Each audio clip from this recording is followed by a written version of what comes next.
Hey everyone, welcome to this week's video analysis of Bitcoin's price action on the weekly and daily charts. My name is Joseph Capo, price action trader and author for the Brooks Trading Course website. On the weekly chart, we're seeing a breakdown of what a breakout mode pattern, that's the area I've highlighted in the gray box. Up until this week, a potential bear breakout was lurking, but it wasn't really showing its teeth. Now, this week's candle is closing way below the key points of that breakout mode pattern, and it's also dropped far from major supports like the 365-day moving average or that big round number at $100,000. At first glance, this looks like a solid signal to sell, right? It seems like the bears are taking control. But here's where I pause and think carefully there's a problem with this bear bar. It's coming off a series of what we'd call bad signals. I've marked the dark gray for bear bars, where the body makes up less than 50% of its range, and light gray for bull bars in the same boat. From the top down to this current signal, most of these bars have big tails, showing a lot of indecision. There's even a strong bull signal bar in there, and now you've got trapped bulls who bought into that and are stuck. So, if you're asking me as a breakout trader, yeah, I'd consider selling this setup. But honestly, it'd be tough for me to convince myself that this bear breakout has a high probability of succeeding. That doesn't mean it won't work out, it just means, at least right now, it's not a high-quality breakout to me. Why does quality matter? Because low-quality signals often lead to sideways moves or reversals, eating into your profits or stopping you out prematurely. On top of that, there are other reasons why selling here feels inconvenient. The price is dipping into an area where bulls left open microgaps, which hint zones where you'd expect buying to kick in because there might be trapped bears from earlier who never got a chance to exit. Plus, there are other supports nearby, such as the measured move target based on the size of that breakout mode pattern, and the $90,000 big round number. Thinking ahead to the next few weeks, I'd lean toward this turning sideways to up. It probably won't stray too far from that $100,000 level, or we could even see a reversal. But what if it keeps dropping? From my personal strategy, and I'm talking as a trader here, not just an analyst, I wouldn't sell right now. I'd rather wait for a new, higher quality bear leg to form from higher prices. Sure, that means I might miss a move down toward the bear's target around $75,000, which I've marked as a green zone on the chart. If we get there though, it'd be really interesting to sell volatility. I bet a lot of institutions would be hedging their long-term portfolios by buying volatility, which could keep the price stable around those levels. The price action support there is strong enough that, if you structure it right, it becomes a positive trader's equation, a bet with good odds. Now, if there's a reversal from here, bulls would see this as a failed bear breakout from the breakout mode pattern. They jump in quickly if they spot bull momentum and follow through, betting on a test back to the high of that pattern. Their challenge?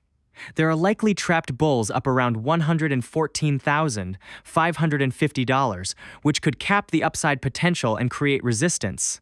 Shifting over to the daily chart, wow, this week was intensely bearish.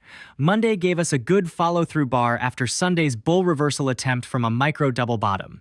But then Tuesday hit with a huge outside down bar, a really solid-looking reversal bar, and bets on that failed bull reversal.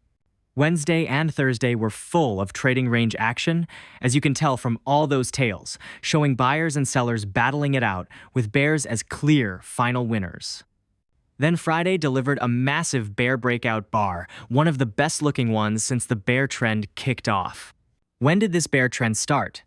Well, arguably at the all-time high, but I'd pinpoint the count of bear legs from the high on October 27th, where it formed a double top with the October 13th high. From there, bears have pushed 3 legs down, leg 1, leg 2, and this week's leg 3. What's the rhythm here? After each strong push, the price has tended to go sideways to up. That's tough for bears who bet low during those legs, because the market's tempo keeps validating pullbacks or reversals after breakouts. It reinforces that you can't just chase every down move without being willing to scale in higher. Another key point: bulls who bought below leg 1 and scalped down about $5,000 lower. They got to exit with a win on their second entry and break even on the first. That kind of success encourages traders to try it again, especially on a third or fourth leg. So, there are probably buyers lurking around Friday's lows, and I expect the low of the second bear leg to get tested next week or so. If we break down without testing that, it'd force bulls to hedge or exit, meaning they'd sell the underlying by buying puts in the options market, which could accelerate the downside.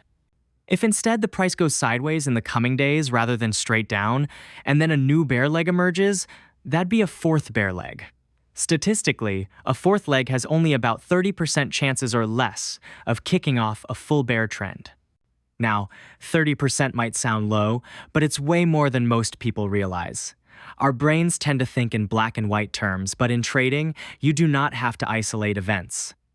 Intraday traders see these patterns play out repeatedly over a month, so probabilities like that are very real.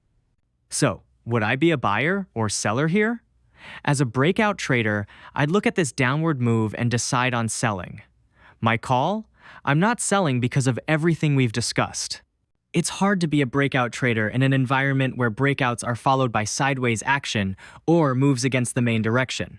This setup is better suited for limit order bulls or bear pullback traders, folks who are ready for trade retracements.